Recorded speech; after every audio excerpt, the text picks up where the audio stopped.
Bah alors, bienvenue sur Avoir un enfant à 40 ans.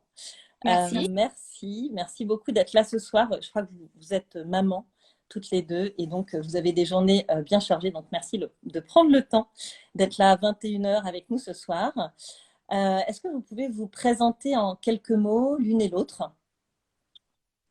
Alors, je suis Virginie, une des fondatrices en fait de Fertiline, et mon métier à la base c'est nutritionniste et micronutritionniste. Et puis voilà, je me suis lancée avec Adva dans le projet Fertiline, un projet dans lequel on a énormément de plaisir. C'est vraiment devenu notre voilà, un vrai bonheur quotidien. Et puis voilà, c'est une jolie, une jolie réalisation. Et donc moi, je pratique en fait en consultation depuis 15 ans. Puis j'ai Ok, fait pas mal de choses. J'ai dirigé le premier centre de micronutrition en Suisse. Enfin, j'ai eu un petit parcours avant professionnel qui était très sympa. Et puis c'est vrai qu'aujourd'hui, j'avais vraiment envie de mettre un focus sur la fertilité parce que c'est un sujet qui me tient énormément, énormément à cœur. ok, super. Voilà, donc Adva, une des fondatrices donc, de Fertiline. Moi, j'ai eu un parcours d'infertilité il y a quelques années, donc ça remonte à 7 ans en arrière. Mhm. Suite à accompagner d'autres couples dans leur parcours.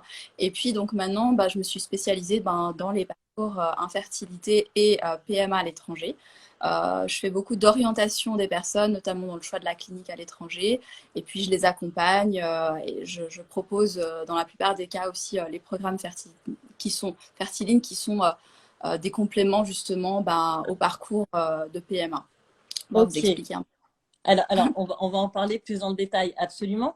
Mais alors justement, avant de rentrer un peu dans le détail des programmes de Fertiline, j'aimerais connaître la petite histoire derrière Fertiline. Comment vous en êtes venus ensemble à créer ce programme? Alors en fait, on a commencé à réfléchir à des programmes chacune de notre côté. C'est assez curieux. On s'est rencontrés au moment où on avait besoin, je pense, d'être deux pour les mettre en place, de trouver une motivation à deux. Mhm, De mon côté, j'ai toujours été très sensible à ce sujet de l'infertilité déjà parce que je suis très touchée par l'injustice de ce sujet-là, par la fatalité que ça représente aussi hein, pour mhm. beaucoup de femmes. Et c'est un des sujets que j'aime beaucoup, beaucoup aborder en consultation depuis toujours. Et effectivement, à chaque fois qu'on a une réussite en fait chez un couple en situation d'infertilité, c'est un grand succès. C'est vraiment un grand succès. Et enfin, moi, ça me fait vibrer, quoi. J'ai beaucoup de Ouais, bien plaisir sûr. à accompagner ces couples. Et puis en fait, voilà, plusieurs couples d'amis ont été dans cette situation. Et moi, j'ai voulu les aider. Et j'ai voulu les aider en allant plus loin parce que la fertilité, c'est vraiment quelque chose de très complexe. Je crois que c'est Mhm, un des domaines dans lequel on a le plus de complexité parce qu'il faut considérer déjà l'homme, la femme et plein de paramètres. Et c'est comme ça que j'ai commencé à constituer des questionnaires, des programmes, des outils un peu multifactoriels comme ça d'accompagnement. Et puis en fait, quand on a commencé à en discuter effectivement avec Adva, qui m'a dit, mais moi j'ai envie de lancer des programmes. Puis moi je lui ai dit, bah, moi aussi j'aurais envie de lancer des programmes, mais bon, en même temps, j'avais rien pour me motiver. Puis, et puis je crois qu'on s'est bien accordé.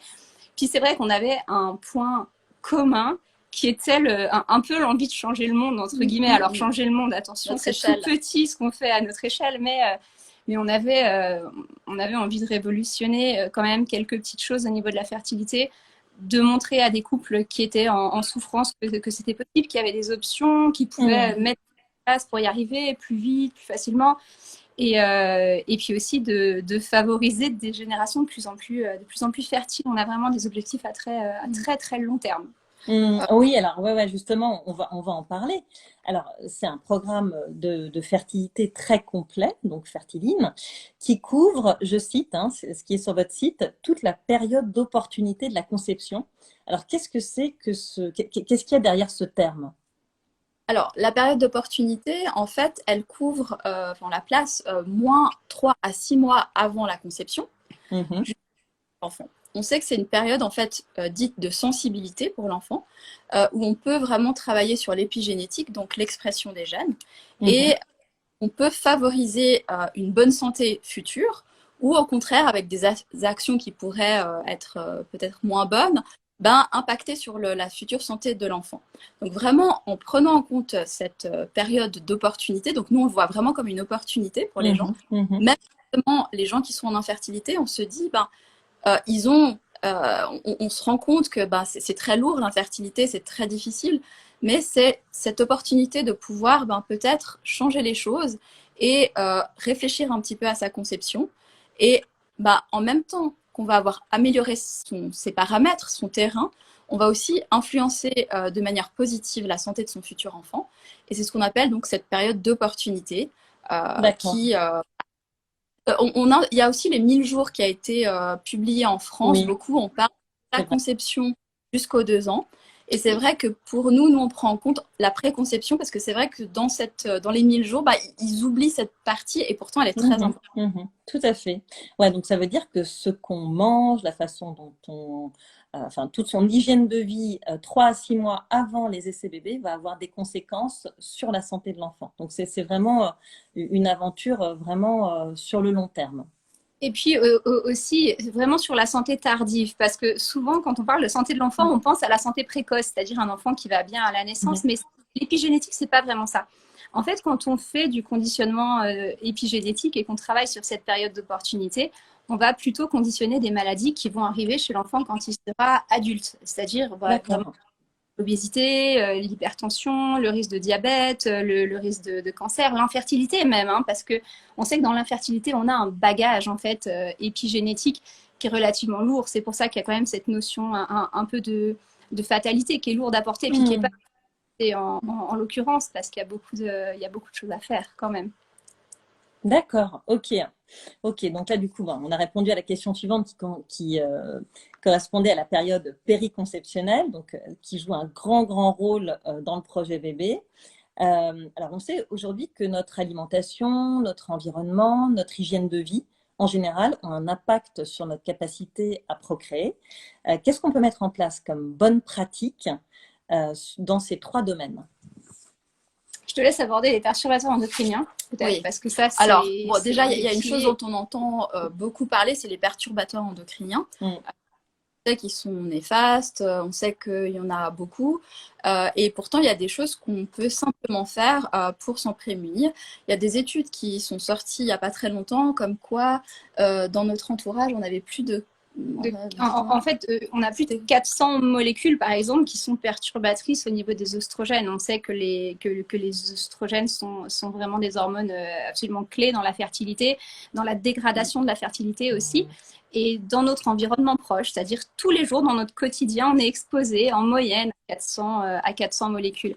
Et quand on entend ce chiffre de 400, je trouve on se dit vraiment, mais c'est énorme. En fait, c'est pas juste la petite crème qu'on se met sur le visage. Ouais, ils sont partout, en fait. Ils sont dans les meubles, dans les peintures, dans les canapés, enfin partout, quoi. Voilà, partout. Dans les vêtements aussi. Voilà, on peut avoir ce regard un peu défaitiste en se disant, voilà, ils sont partout, on peut pas les éviter. Alors, c'est vrai qu'il y a des choses qu'on peut pas éviter, on peut pas commencer à changer tout son mobilier. Enfin, il faudrait idéalement, mais c'est vrai que c'est compliqué. Par contre, il y a des petites choses au quotidien qu'on peut vraiment faire, et c'est juste des habitudes à prendre pour diminuer sa quantité de perturbateurs endocriniens. Et on sait que justement, il y avait aussi des études qui sont sorties, si on diminue même de 10% son exposition, ça peut avoir un impact favorable sur la qualité de ses gamètes. Et puis bon, voilà, on entend que ça baisse, les qualités baissent, et on se demande pourquoi. Maintenant, la deuxième chose, c'est la micronutrition. Alors, quelques exemples sur les perturbateurs endocriniens. Alors, pour essayer d'en limiter l'impact, ne pas faire chauffer du plastique au micro-ondes, par exemple. Ça, c'est pas. Et puis, je vais vous donner aussi peut-être les 2 exemples qu'on retrouve le plus couramment, en fait, qu'on identifie le plus couramment chez nos utilisateurs. Les capsules de café. Les capsules de café en aluminium, en fait, tout simplement, le café qui n'est pas biologique. Le café est quelque chose est très traité sur le plan des pesticides parce qu'en fait, c'est une conservation relativement longue, donc il y a beaucoup de traitements. Donc, le café non biologique est en capsule aluminium, et alors là, on sait qu'il y en a beaucoup qui en utilisent. Dans les perturbateurs endocriniens relativement courants aussi, on a le fluor. Par exemple, le fluor, tout simplement, qu'on a dans tous les dentifrices, c'est un perturbateur de la thyroïde. Alors, c'est une question de dose, parce qu'en fait, on ne va pas non plus conseiller d'enlever complètement le fluor, mais on ne peut pas faire, en tout cas, 3 brossages par jour avec un dentifrice fluoré. Il faudra effectivement alterner. Donc, il y a C'est aussi ça, il y a une le question fluor. de quantité et puis d'en avoir plusieurs en même temps qui sont ensemble. Après, les bouteilles en plastique, c'est vrai qu'avoir sa bouteille avec Ça soi, gourde, ouais. et les poils aussi. C'est Mm. vrai que de plus en plus, maintenant, Les revêtements les anti-adhésifs, revêtements ouais. anti-adhésifs sont aussi un gros problème. C'est vrai qu'on a eu tout un moment où on disait il faut surtout pas cuire de l'huile, etc. Il faut se cuire sans huile, ce qui est vraiment pas bon d'ailleurs pour la fertilité, on en parlera après. Mais, clairement, les revêtements anti-adhésifs, c'est une catastrophe. Et c'est très difficile de nos jours, même de trouver des choses, une machine à pain sans revêtement. Enfin, voilà, il y a des Oui, choses, j'allais vous demander, est-ce qu'il y a vraiment des alternatives simples? pas pour Pas tout. pour Alors, tout. Ouais. pour le poil, oui, et Bien il sûr. faut graisser suffisamment, et c'est pas mauvais, parce que si on utilise les bonnes graisses, c'est même plutôt pro-fertilité que anti-fertilité. Mhm. Après, il y a des choses, même encore maintenant, j'arrive pas à les trouver, et du coup, on essaye de faire sans, ou de se dire, c'est une petite quantité. Et puis ce qu'il faut comprendre en fait, c'est que c'est la dose. Ce qui est embêtant avec les perturbateurs endocriniens, c'est ce qu'on appelle l'effet cocktail, c'est-à-dire le cumul de plein de molécules et cette dose-là. Et en fait, ces molécules sont rémanentes. Ça veut dire qu'elles restent dans l'organisme une fois qu'on les a ingérées. Elles vont rester dans l'organisme, elles vont être transmises aussi, finalement, aussi via le placenta, parce que le placenta, c'est aussi un filtre à toxines, mais qui ne filtre pas tellement les perturbateurs endocriniens. Donc, on a quand même une très grosse transmission de ces perturbateurs endocriniens. C'est pour ça que ça ne concerne pas que la fertilité et que l'infertilité. Bien sûr. Ça concerne la conception en général, la grossesse. Et aujourd'hui, il y a de plus en plus d'alternatives. On parlait du café. C'est vrai qu'alors nous, on a mis énormément de temps à trouver des alternatives nous-mêmes. Et quand on les a trouvées, en fait, on s'est dit, on va créer une rubrique sur notre site. On a une rubrique qui s'appelle Fertilatitude, sur laquelle on a des liens, par exemple, vers des cafés qui sont des capsules de café qui sont sans aluminium, biologiques et compostables, en fait. Et donc, on essaie aussi d'inclure un petit peu ce côté écologie, parce que quand on parle des perturbateurs endocriniens, on parle du plastique dans les mers. Et le plastique dans les mers, finalement, c'est le plastique que vous jetez, c'est la bouteille en plastique. Bien sûr. Plastique qu'on va jeter dehors. Et c'est vrai qu'on essaie vraiment de trouver aussi des choses qui soient, qui aient de la durabilité sur le plan écologique. Par exemple, les aliments alimentaires qu'on conseille, ils sont dans des emballages compostables. Donc c'est vrai que aussi le côté moindre impact environnemental, c'est quelque chose qui est très important, pas pour notre génération, parce que pour nous, l'impact, il est là, mais pour les générations futures, il faut absolument y penser et penser à leur fertilité aussi. Ouais, absolument, absolument. On parlait justement des huiles, peut-être que tu veux parler de la micronutrition par rapport à... Alors, dans les autres facteurs, un des facteurs alimentaires, c'est effectivement les micronutriments. On sait que notre alimentation, c'est extrêmement appauvri en micronutriments. Aujourd'hui, on entend encore souvent ce discours diététique qui consiste à dire essayez d'avoir une assiette équilibrée, puis vous aurez suffisamment de vitamines, suffisamment de minéraux. Moi, ça fait 15 ans que je fais des bilans sanguins. Je vois beaucoup de patients qui mangent bien, déjà à la base. Mais c'est très rare qu'on ait des personnes qui aient un statut nutritionnel complètement équilibré avec l'alimentation, même en ayant une alimentation équilibrée. Pour avoir un statut nutritionnel et micronutritionnel équilibré, il faut avoir une alimentation très spécifique, avec des apports très ciblés de certains aliments dans des quantités très ciblées, tout ça. Donc, c'est quelque chose qu'on a intégré, qu'on inclut dans les programmes. Mais souvent, il y a quand même un statut de carence, de déficit. Statut, il faut combler, parce qu'en fait, une conception, c'est extra physiologique. C'est pas juste aller marcher dehors. C'est vraiment plus que ça. C'est extra physiologique. La consommation en micronutriments est beaucoup plus intense. Et si on ne peut pas suivre ce rythme, évidemment, on va déjà d'emblée rencontrer des problématiques de conception. Donc on parle d'alimentation. Et puis, nous, on a beaucoup aussi de personnes qui nous disent, mais moi, j'ai des problématiques de fertilité, mais je mange sainement. En fait, manger sainement ne suffit pas, parce que manger sainement, ça peut vouloir dire aussi utiliser peu de graisse. Et utiliser peu de graisse en fertilité, c'est dangereux. La restriction graisseuse en fertilité est C'est important de le dire. Et oui, c'est important de le dire parce que, en fait, on imagine toujours quand on parle de couple infertile, même la plupart des médecins imaginent encore ça, imaginent que c'est plutôt la personne qui est en surpoids ou en obésité, des problématiques de fertilité. Mais c'est pas automatiquement ce profil-là. On a aussi des profils de personnes qui sont clairement en insuffisance de masse grasse et qui sont en insuffisance de consommation de graisse dans leur alimentation, et ça, c'est un des grands facteurs d'hypofertilité. Donc, c'est vrai que manger sainement, ça veut un peu plus ou moins rien dire. Pareil, si on part du principe de manger sainement, admettons chez une personne qui aurait un syndrome des ovaires polykystiques, on sait que le fructose, en très grande quantité, va être un polluant de l'ovaire, vraiment. Et une personne qui voudrait manger sainement, peut-être se mettrait à manger 5 ou 6 fruits par jour. Et là, ce serait toxique pour son profil. Bien sûr. En fait, il ne faut pas se dire. Il n'y a pas de généralité. Il n'y a pas de généralité. Ouais. C'est vraiment du cas par cas et ça demande quelque chose d'ultra personnalisé. Alors juste, est-ce que vous pouvez nous donner quelques micronutriments essentiels quand on est en essai bébé? Est-ce qu'il y a des choses vraiment à côté desquelles il ne faut pas passer, par exemple, je sais pas, des oméga 3, du zinc ou ce genre de choses? Les oméga 3, c'est publié, republié. Il y a beaucoup de contenu scientifique sur les oméga 3. Donc, le fait de manquer d'oméga 3, en fait, diminue effectivement la fertilité et chez l'homme et chez la femme. Alors, c'est pas vraiment le manque d'oméga 3, c'est le déséquilibre, en fait, entre les oméga 3 et puis les oméga 6 et les graisses saturées. C'est-à-dire que finalement, si vous vous contentez de prendre des gélules d'oméga 3 et puis que vous maintenez une alimentation qui est très riche en graisses saturées, ça ne va pas avoir d'effet. Par contre, si vous faites vraiment une transition alimentaire et puis que finalement vous augmentez beaucoup les oméga 3 dans l'alimentation, puis vous prenez des oméga 3 en complémentation et vous diminuez les oméga 6 et les graisses saturées, là on crée un levier qui est énorme et ça a été même étudié sur les spermogrammes et on sait qu'en 3 mois, on rétablit, en fait on améliore fortement un spermogramme juste en changeant la qualité des graisses dans l'alimentation. Et ça, c'est pas beaucoup d'efforts. Parce qu'en réalité, souvent, on mange des mauvaises graisses parce qu'on ne sait pas ce que sont les bonnes graisses. Moi, je vois beaucoup de patients qui consomment de l'huile de tournesol, de l'huile de pépins de raisin. Ces graisses-là, ce sont des oméga 6 et ça veut dire que finalement, c'est plutôt délétère à la fertilité. Et pourtant, c'est pas que ces aliments-là sont spécialement mauvais, c'est juste qu'ils créent un déséquilibre de fond et ce déséquilibre de fond va être néfaste justement pour la fertilité.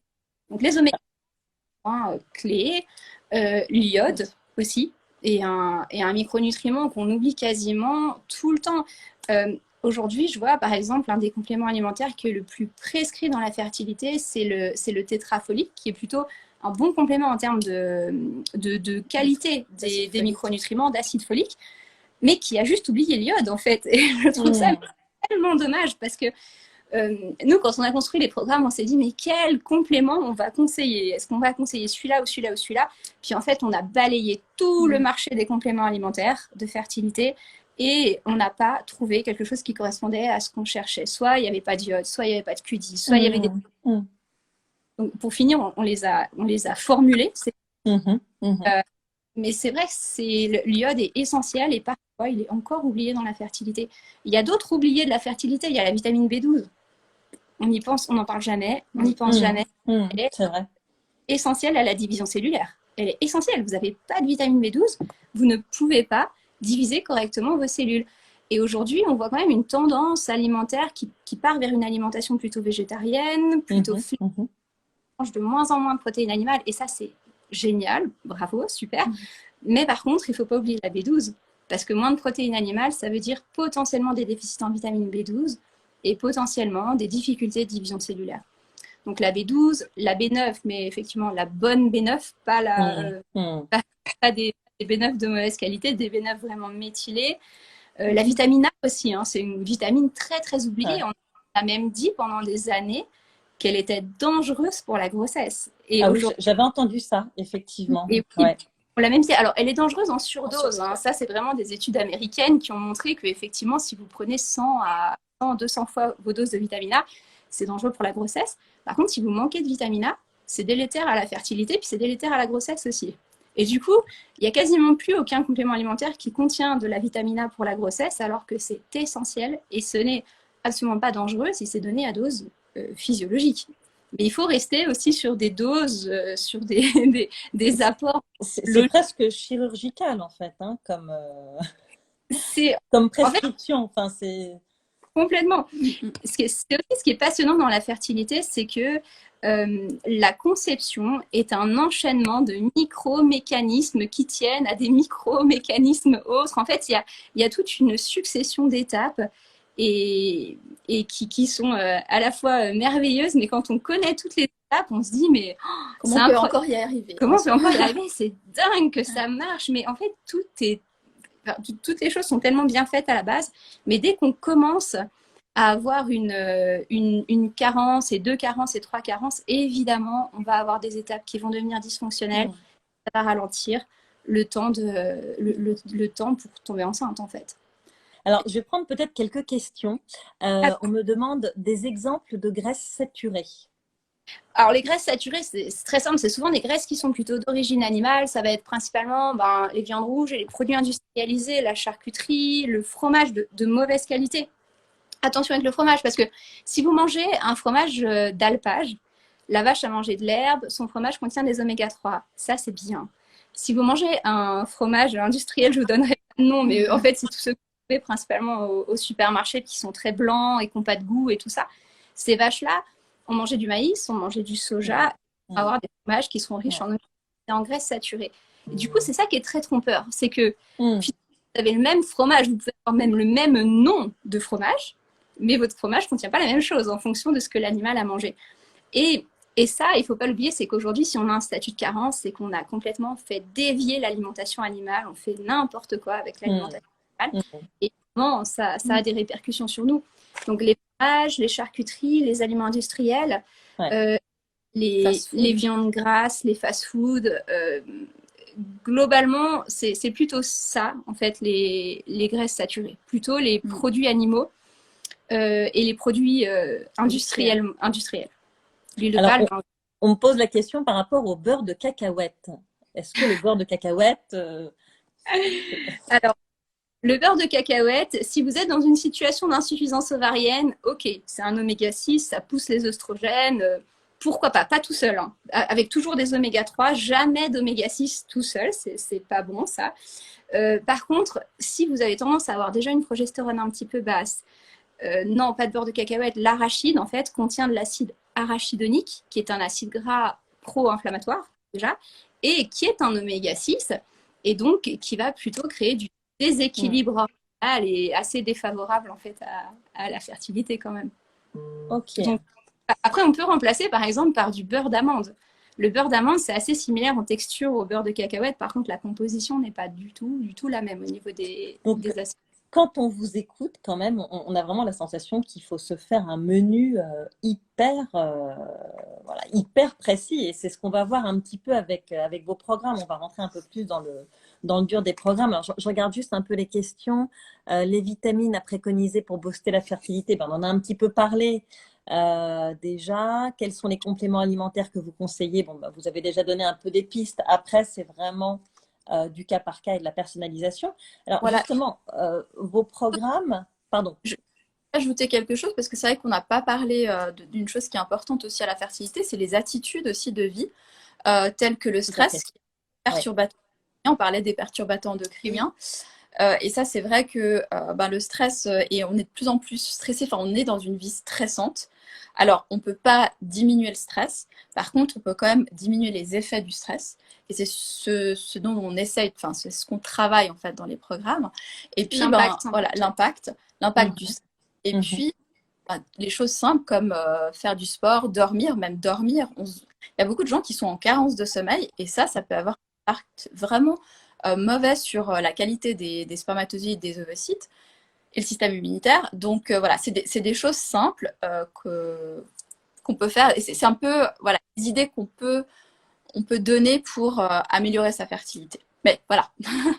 Non, mais très bien. C'était important de le préciser. Ouais, absolument. On a parlé donc de la micronutrition, des perturbateurs endocriniens et puis de l'hygiène de vie en général. Bien dormir, faire du sport, bouger, etc. Moi, je voulais juste revenir sur une chose, c'est la période des 3 mois. Vous avez dit tout à l'heure, en 3 mois, on voit déjà des améliorations. Pourquoi 3 mois? Ça correspond à quoi?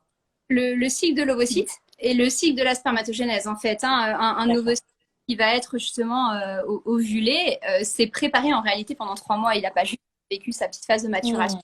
L'ovocyte total, hein, de division totale de l'ovocyte, c'est vraiment 3 mois. Donc, si on veut avoir un impact dès le début de la reprise de la division cellulaire, en fait, il y a des ovocytes qui ont été modifiés effectivement depuis 3 mois. C'est pour ça qu'on donne toujours ce conseil des 3 mois. Et puis, chez l'homme, c'est pas tout à fait 3 mois, c'est 2 mois et demi. Mais en fait, ça, voilà, ça. Faut le temps que les choses se mettent en action aussi. Oui, bien sûr. Ouais, voilà. C'est important de rappeler ça, que ça correspond au cycle des spermatozoïdes et de l'ovocyte. Okay. Et de l'ovocyte. Oui. Donc, alors, on va rentrer dans le détail des programmes. Déjà, comment est-ce que vous élaborez un programme? Alors, je ne sais pas si tu veux répondre. Non, vas-y, toi. En fait, pour élaborer un programme, c'est relativement complexe parce qu'en fait, des conseils en termes de fertilité, moi, je peux vous en donner 300, 500, il y en a tellement, mais il y en a. Mais par contre, si je donne 300 conseils, vous n'allez vraiment pas pouvoir les mettre en place. Ça va être infaisable. Et si je ne vous dis pas dans la pratique quoi faire, vous n'allez pas pouvoir le mettre en place non plus. Donc, c'est vrai que l'idée des programmes, c'était de se dire, mais finalement, on veut savoir comment est une personne, on veut savoir quel est son profil, et en fonction de son profil, on va lui donner exactement les bons conseils. Et les conseils qui ne sont pas pertinents pour cette personne, elle ne les aura pas. Comme ça ne va pas polluer. On va pas se dire, oh mon Dieu, j'ai pas fait, je sais pas, ma méditation. Oui, absolument, oui. Parce que à bout d'un moment, c'est compliqué de tout mettre en place. Voilà, donc en fait, on a voulu déjà, l'objectif des programmes, c'était de mettre un focus sur les actions essentielles et de se dire, on va essayer de demander aux personnes le moins d'actions possible, mais ces actions-là, faites-les bien, faites-les à 100%, pertinentes par rapport à votre profil. Ça, c'était l'objectif, de se dire comment on va faire pour donner les bons conseils et pour faire en sorte que ces conseils soient suivis, qu'ils soient pertinents, qu'ils soient efficaces. Et après, la façon dont on a monté les programmes, c'est qu'en fait, on a fait beaucoup de recherches scientifiques. On a fait nos revues scientifiques. Vous voyez la tête de nos ordinateurs, c'est une catastrophe. On a des tonnes et des tonnes et des tonnes d'études. On a fait des recoupements de données. On valide ces données avec un conseil médical, un comité médical, en fait. Donc, un médecin qui est pédiatre spécialiste de l'épigénétique, une médecin de la reproduction qui est endocrinologue et une biologiste qui est aussi psychoclinicienne. Donc, on voulait avoir un peu toute la bulle de la fertilité, de l'expertise médicale. Et donc, en fait, on passe beaucoup de dimanches à discuter les conseils des programmes, à se dire, par exemple, je vous donne n'importe quoi comme exemple, mais dans une situation d'insuffisance ovarienne, on a vu telle étude, on a vu telle étude et telle étude et telle étude. Quels sont les conseils qu'on va donner? Dans quelle situation on va les donner? Comment on va faire du recoupement de profil? Par exemple, une personne qui semble avoir des symptômes de carence en oméga 3 et puis en même temps qu'il y a une insuffisance ovarienne, et on va majorer un score oméga 3 pour qu'elle ait 2 fois plus d'oméga 3 qu'une personne qui aurait que un de ces profils-là. Enfin, c'est une histoire vraiment d'algorithme, de regroupement, de constitution de scores. D'enquête aussi alimentaire, de savoir ce que les gens font déjà dans leur alimentation. En fait, on pose beaucoup de questions. Ces questions... C'est ça. Plus de 200 questions. Hein. Je crois qu'on remplit un questionnaire qui fait plus de 200 questions et qui va prendre en compte 1500 critères. C'est ça? Aujourd'hui, en fait, parce que c'est vrai que depuis qu'on a lancé Fertiline, moi j'ai aussi beaucoup de couples qui me contactent pour venir en consultation, sans dire que ma consultation elle est saturée, full. Enfin, mais du coup, même sans cette problématique de saturation des consultations, moi je leur dis aujourd'hui un programme ça vaut 5 à 10 consultations parce que en fait c'est horrible de dire quelque chose comme ça, mais cet algorithme, il réfléchit beaucoup plus vite que moi, beaucoup mieux que moi, parce qu'il est capable de tellement de paramètres, c'est juste complètement... Et très honnêtement, la pertinence des conseils est quand même folle, parce que moi, je suis pas capable, n'importe quel thérapeute n'est pas capable de faire des scores dans sa tête, de pondérer des scores, de voir les profils et tout ça. Et c'est ça qui qui rend aussi ce qu'on veut aussi rendre dans les programmes, c'est de la pratique. C'est-à-dire que dans tous les programmes, vous avez des fiches pratiques, vous avez des vidéos, on va jusqu'à remettre un programme alimentaire qui est quand même détaillé, des fiches recettes. C'est-à-dire que finalement, une fois que la personne reçoit son programme, ça fait beaucoup de changements d'un coup, mais elle a tout ce qu'il faut pour le mettre en pratique. Elle a tout dans les mains. Et c'est vrai que souvent, nos utilisateurs, avant d'acheter les programmes, nous disent « Oui, mais est-ce que je vais être accompagnée? Est-ce que vous allez me conseiller derrière ?» Et on leur dit « Écoutez, faites votre questionnaire. Nous, on est là, on répond à vos questions. Il n'y a aucun souci. On est complètement présent. On répond plus vite et tout ça. » Et en fait, une fois qu'ils ont fait leur questionnaire, ils nous disent « Mais qu'est-ce que c'est complet ?» En fait, ils ont souvent quand même des toutes petites questions, mais ils n'ont pas forcément de complément ou même d'être accompagnés davantage parce que les programmes en eux-mêmes sont énormes et vraiment très, très bien construits. Mais alors, ce sont... C'est-à-dire qu'on va, juste parce que c'est vrai que souvent on oublie de le dire et j'ai vu une question qui passe, c'est en fait des programmes qui sont en ligne. C'est-à-dire que les 200 questions, on achète un programme, on passe les 200 questions et sur la base de ces 200 questions, un algorithme va créer en fait le programme sur mesure qu'on a normalement tout de suite. Voilà. Alors, ça peut faire un peu peur, cette histoire d'algorithme, parce que finalement, on se dit, mais nos données sont interprétées par quelque chose qui n'est pas humain.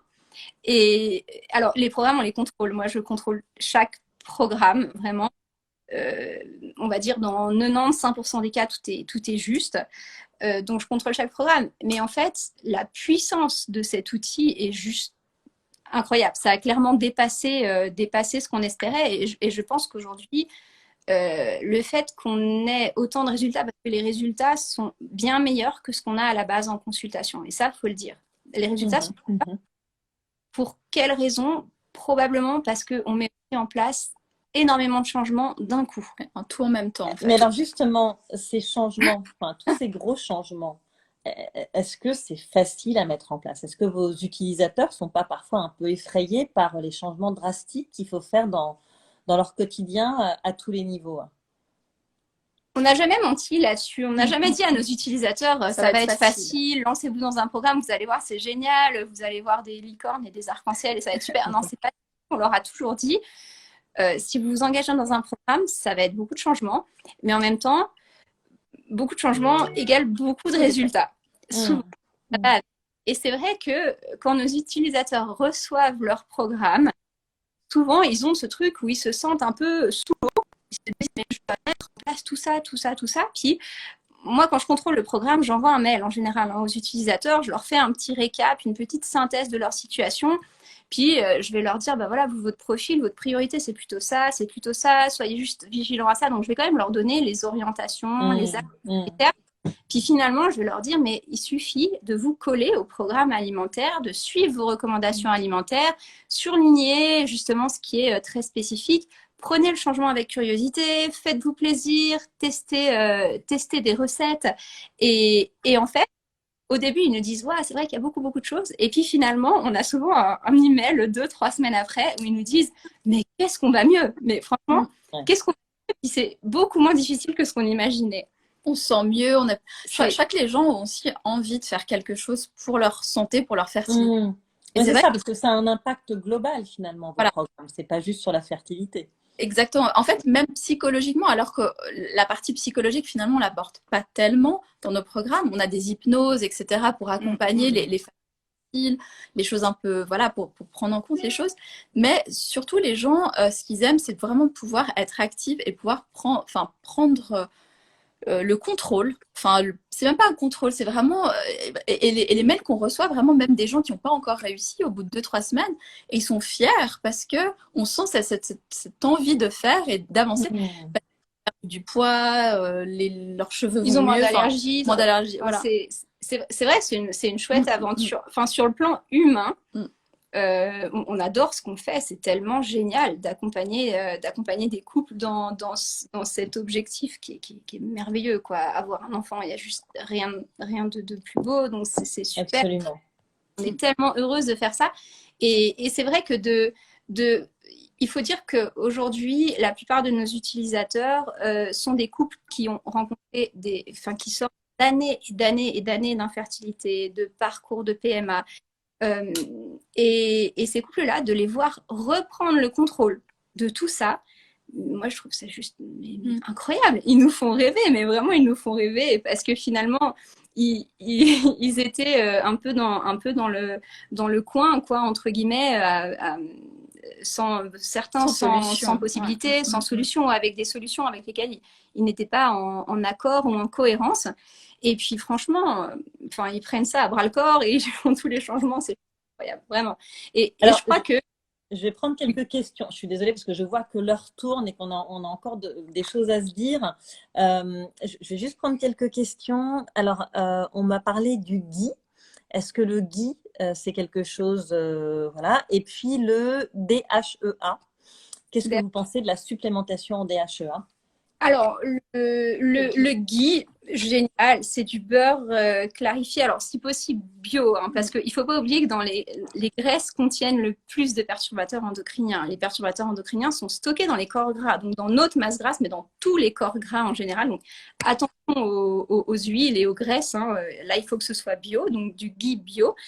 Et le ghee, c'est très bien parce que en fait, le beurre contient un acide gras qui s'appelle l'acide ruminique, qui a pas beaucoup d'intérêt pour la fertilité. Un petit peu, parce que quand même dans le beurre, il y a du cholestérol et ça, c'est favorable à la fertilité. Mais l'acide ruminique participe au développement vraiment du cerveau préfrontal du bébé et donc de son intelligence. Donc c'est quand même assez important de ne pas se restreindre en beurre ou en ghee quand on est enceinte ou quand on est dans un projet bébé. C'est un bon aliment. Quant à la DHEA, alors la DHEA, c'est une hormone. Comme toutes les hormones, que une hormone, c'est un système de clé-serrure, c'est-à-dire que c'est une molécule qui va se poser sur un récepteur et qui va avoir une action puisqu'elle se pose sur un récepteur. Une hormone qu'on amène synthétiquement ne va jamais substituer complètement une hormone que vous produisez vous-même. Alors, amener de la DHEA sur un protocole d'AMP parce que c'est la recommandation de votre médecin, je trouve ça très bien. Et sur une phase courte, je trouve ça très bien.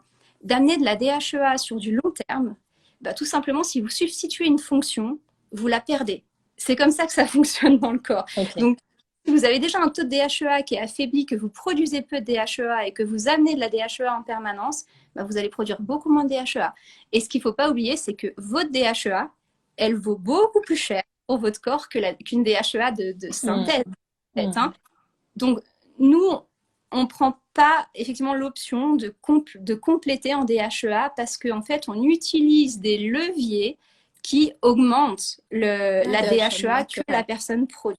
Et on sait qu'il vaut mieux 1 mg de cette DHEA que vous produisez plutôt que 10 mg d'une DHEA apportée en complément. Et ça, c'est un peu le cas pour toutes les hormones. La progestérone, c'est le même combat. On complète souvent la progestérone. Et c'est bien parce qu'il y a vraiment des déficits, hein, des femmes qui ont un gros déficit en progestérone en phase lutéale. Mais il n'y aura jamais rien de plus puissant que votre propre progestérone. C'est pour ça qu'il ne faut pas compter que sur la médication, mais il faut compter aussi sur votre potentiel. Votre propre... Il y a des attitudes et des aliments, et c'est ce qu'on propose dans les programmes, qui font qu'on augmente sa propre progestérone ou qu'on va avoir plus de DHEA. Donc c'est ce qu'on fait en fait. Alors, il y a une autre question. Je suis un régime, j'ai 39 ans, je suis obèse. Tous les examens réalisés sont excellents, mais il n'y a pas de fertilité. Y a-t-il un régime spécifique? Alors, en fait, ça devient difficile de répondre à une question globale pour une personne qui est unique et qui a un organisme de façon unique. Et là, il faut aller répondre aux questions et puis voir ce que donne le programme derrière et ce qu'il génère comme réponse. Alors, en fait, c'est ça, de voir effectivement ce que donne l'algorithme. Mais déjà, l'obésité, en réalité, on garde toujours le focus poids, mais ce n'est pas le poids qui est si important que ça. C'est un phénomène qu'on appelle la résistance à l'insuline. Et on peut avoir une résistance à l'insuline sans forcément être en obésité. On peut, par exemple, dans le cas du syndrome des ovaires polykystiques, on a une résistance à l'insuline.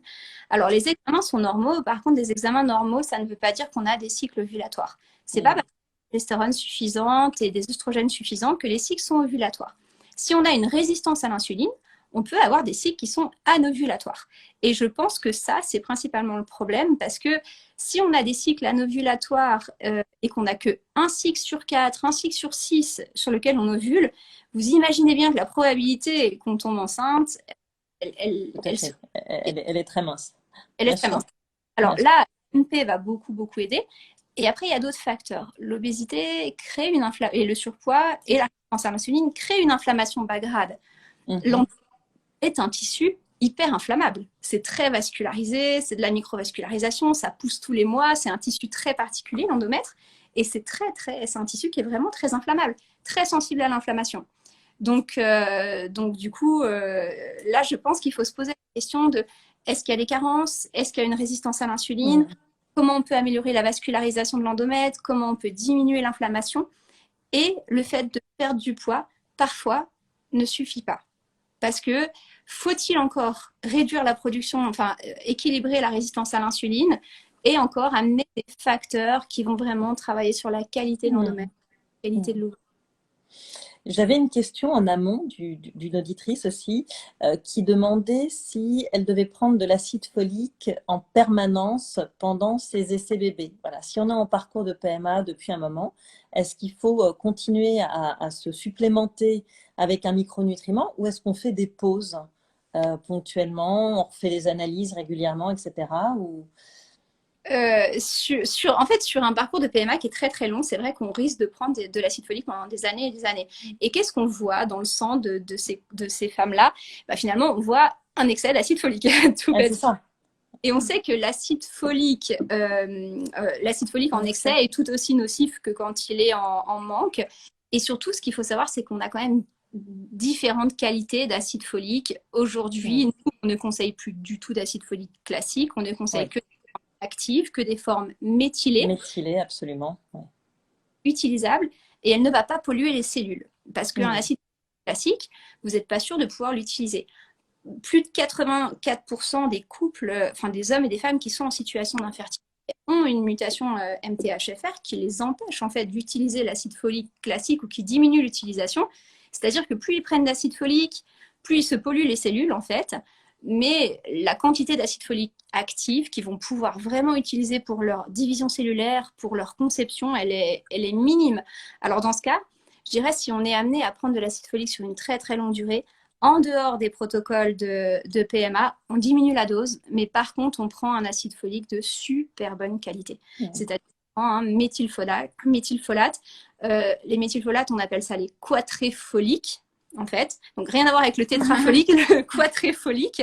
Et donc, il faut prendre effectivement un quadrifolique et de la vitamine B12, mais on va diminuer la quantité et surtout, il faut le doser au niveau sanguin pour savoir où on est et être sûr qu'on n'est pas en train de s'intoxiquer même folique. Alors, avant de revenir sur les programmes, c'est vrai que ce soir, on s'adresse essentiellement à des hommes et des femmes autour de 40 ans. Est-ce qu'il y a des défis particuliers ou des points d'attention particuliers à cet âge-là en termes de fertilité, d'infertilité? Très clairement. Alors, oui, il y a vraiment des choses particulières. Alors, après, attention, moi, vraiment, mon discours par rapport à l'âge, il faut vraiment le modérer parce que je crois que l'âge ne fait pas tout. On peut avoir 40 ans et une réserve ovocytaire qui est très bonne. On peut avoir 40 ans et une vascularisation qui est optimale. On peut avoir 30 ans et une vascularisation qui est mauvaise. Donc, l'âge, c'est un facteur statistique, mais ce n'est pas un facteur individuel. On voit des femmes de 40 ans, de 45 ans qui vont bien mieux sur le plan physiologique que des femmes qui sont beaucoup plus jeunes. Donc, il ne faut pas non plus tout attribuer à l'âge, mais quand on prend... C'est important de le rappeler. C'est important de le rappeler, non, mais de se dire que c'est pas parce qu'on a 40 ans que on ne va pas avoir d'enfants. Que c'est fichu, bien sûr. Que c'est fichu, enfin vraiment, non, il faut vraiment être très objectif là-dessus.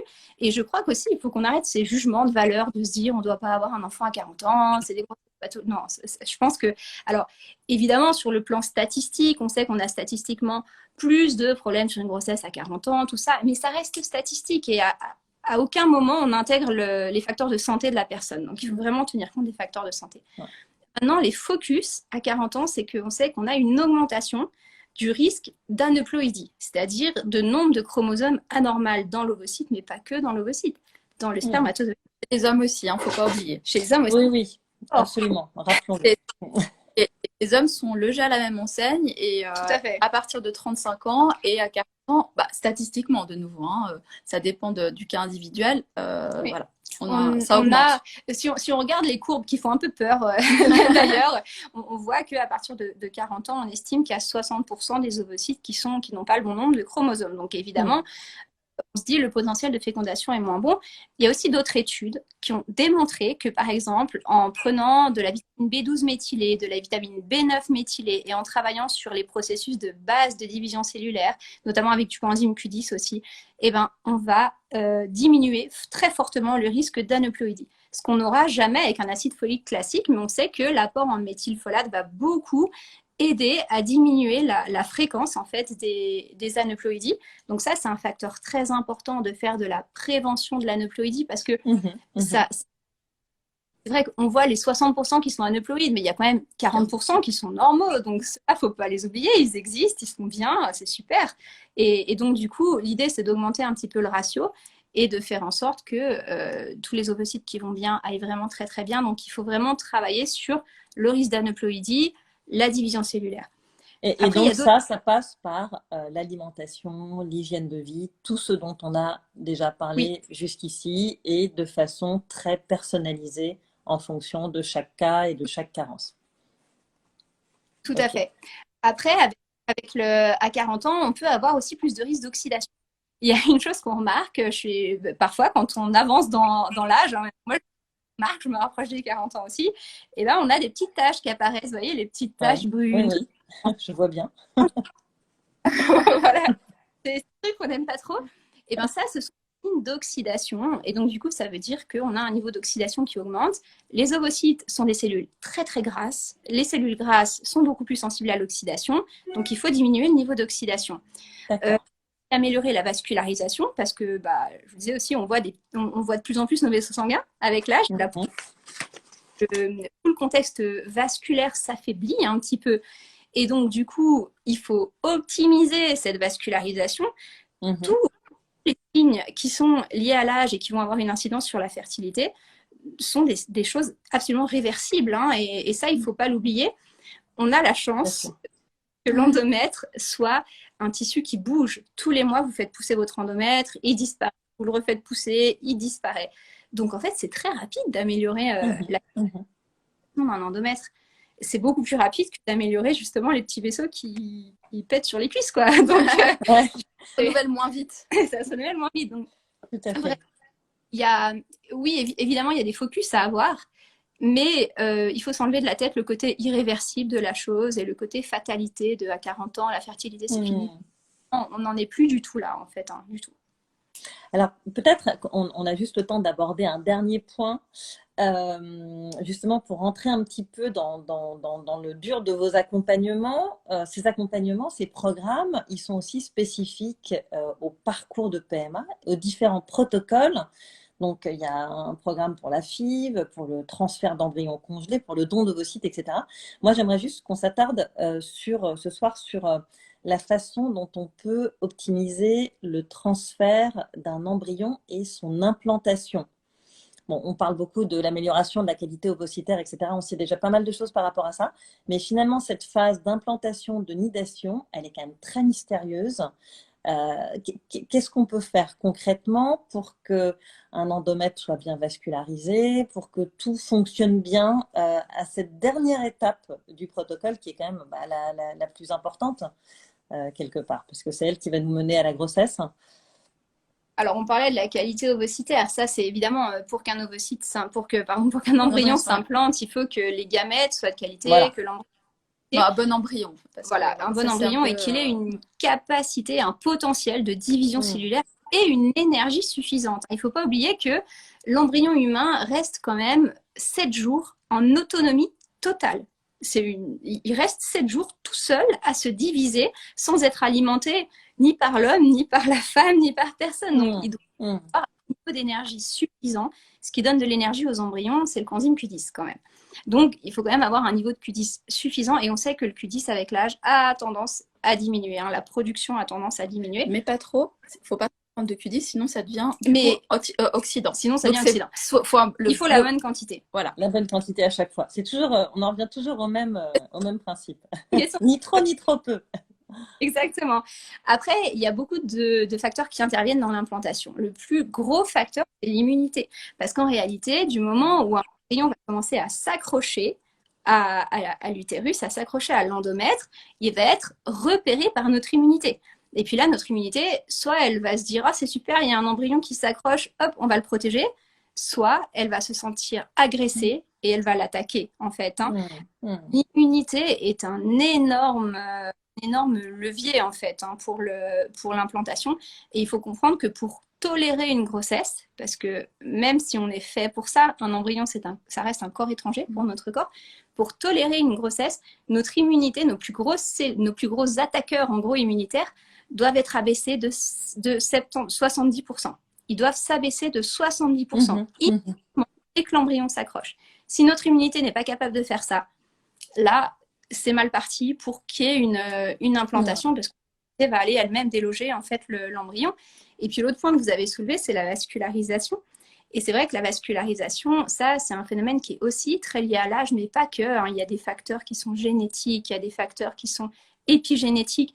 C'est pas parce qu'on mange bien qu'on a une bonne vascularisation. C'est vraiment complètement indépendant. Et la vascularisation, pour l'améliorer, c'est comme un espèce de rajeunissement en fait cellulaire. Il faut qu'on rajeunisse les vaisseaux sanguins, tout simplement. Il y a des molécules qui sont très spécifiques au rajeunissement des vaisseaux sanguins. Alors, une qui est très connue, c'est le resveratrol, par exemple, qu'on trouve dans le vin rouge. Mais alors attention, ça ne veut pas dire qu'il faut boire du vin rouge. Il y a d'autres aliments qui contiennent du resveratrol. Les mûres, par exemple, contiennent du resveratrol. Les raisins, évidemment, contiennent du resveratrol. Et vous voyez, en même temps, le raisin, c'est intéressant pour une personne qui aurait une hypovascularisation, mais ça va être très polluant pour une personne qui aurait un syndrome des ovaires polykystiques. Donc, à mon avis, il faut quand même juste faire les bons choix pour tel ou tel ou tel. Ouais, bien sûr. Voilà, donc il y a facteurs là, la qualité de l'embryon, l'immunité et puis la capacité à vasculariser aussi son endomètre. Ok. Alors peut-être, allez, très vite, une dernière question. Est-ce qu'un traitement immunodépresseur peut altérer la fertilité masculine? En une minute. Alors, en fait, tout ce qui touche, tout ce que, ouais, bon, à quel moment mais en général, c'est des traitements qui sont quand même chroniques. En fait, on connaît assez mal l'impact déjà de l'immunité sur le sperme, sur la qualité du sperme et des spermatozoïdes. Il y a quelques études quand même sur le sujet, mais pas vraiment sur les immunosuppresseurs. En fait, ce qui peut altérer la qualité du sperme, c'est la présence d'anticorps antispermatozoïdes sur le plan immunitaire. Ça existe vraiment. L'agglutinat, par exemple, dans un spermogramme, ça peut vouloir dire qu'il y a des anticorps antispermatozoïdes, donc que l'immunité s'attaque en fait aux spermatozoïdes. Et en l'occurrence, dans cette configuration, un immunosuppresseur va calmer l'immunité et donc va au contraire limiter les attaques et être plutôt bénéfique. Je pense pas honnêtement qu'un immunosuppresseur puisse vraiment altérer un spermogramme, mais c'est plutôt le déséquilibre immunitaire qui est censé être canalisé par l'immunosuppresseur en fait, qui est altérante en fait pour le spermogramme. Ok. Eh bien, je pense que voilà, on va mettre fin à notre échange avant que Instagram nous coupe violemment ce live parce que j'aimerais bien le mettre en replay pour ceux qui n'ont pas pu y assister. Merci infiniment pour ces informations hyper complètes. Alors, je rappelle qu'on peut consulter vos programmes sur le site de Fertiline. Voilà, vous avez aussi un compte Insta sur lequel vous distillez pas mal d'infos, de conseils pratiques, d'études aussi, voilà, les dernières études au sujet de l'infertilité. Donc voilà, vraiment merci Adva et Virginie d'avoir été là ce soir.